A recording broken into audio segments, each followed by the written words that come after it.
नमस्कार सभी को। तो देखिए फाइनल जो की है आंसर की, ऑफिशियल की जो ईएमआरएस की है, वो आ गई है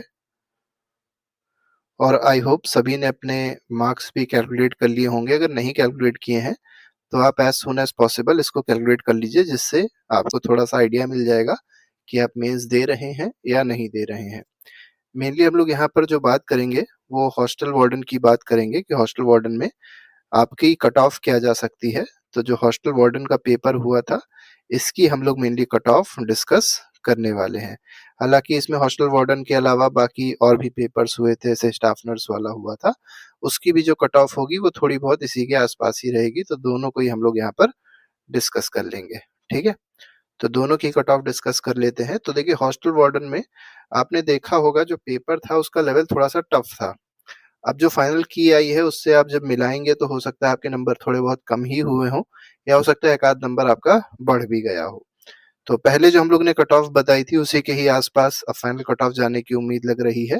जैसे यूआर कैटेगरी हो गई, ईडब्ल्यूएस और ओबीसी कैटेगरी हो गई, इनकी कट ऑफ अप्रॉक्सिमेटली एक ही रहेगी। एससी हो गया, एसटी हो गया, ठीक है? मेनली हम लोग ये 4 कैटेगरीज़ हैं, 5 कैटेगरीज़ हैं जिनके बारे में बात करेंगे।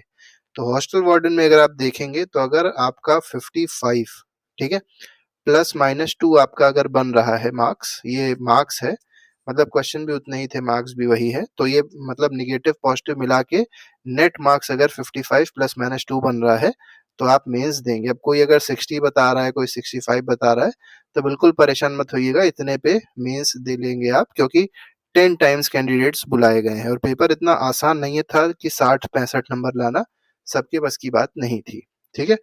बाकी अगर फेयर तरीके से हुआ होगा पेपर तब की बात हम कर रहे हैं।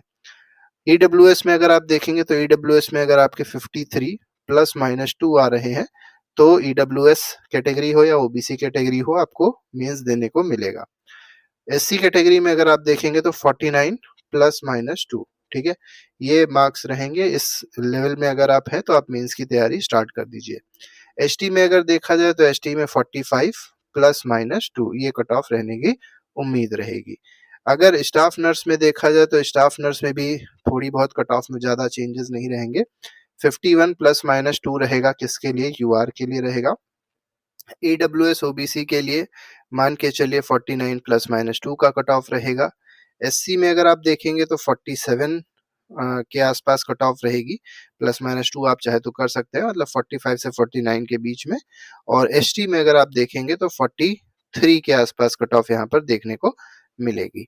तो अगर आपकी ये कट ऑफ इतनी मार्क्स बन रहे हैं ईएमआरएस में, तो आप मेंस की तैयारी में बिल्कुल अच्छे से जुट जाइए। और मेंस में आपको पता होगा लिखित परीक्षा होनी है, रिटन एग्जाम होना है। हालाँकि उसमें क्वेश्चंस एमसीक्यू बेस्ड भी रहेंगे, लेकिन जो मेन रहेगा वो आपका लिखित रहेगा, क्योंकि बहुत सारे ऐसे लोग होंगे जिनको लिखने की प्रैक्टिस नहीं होगी बिल्कुल भी।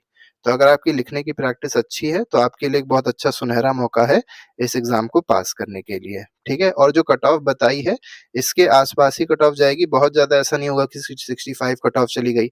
बाकी आप लोग एक काम ये ज़रूर करिएगा कि आपके कितने मार्क्स आ रहे हैं ईएमआरएस में, आपने वार्डन का पेपर दिया हो या कोई और पेपर दिया हो, तो आप लोग ज़रूर बताइएगा, जिससे हम लोग को थोड़ा आइडिया मिल जाएगा। और ये फाइनल की के हिसाब से बताइएगा, जो की आई है उसके हिसाब से। और की में बहुत ज़्यादा चेंजेस होगा नहीं, एक आध क्वेश्चन में ही थोड़ा बहुत चेंज हो तो हो, बाकी बहुत ज़्यादा चेंजेस अब देखने को नहीं मिलेगा, तो इसी को ही फाइनल की मान सकते हैं, ठीक है? तो सभी लोग कमेंट बॉक्स में अपने मार्क्स ज़रूर बताएँ, जिससे हम लोग को और अच्छे से आइडिया मिल सके कि फाइनल कट ऑफ क्या जा सकती है। Thank you.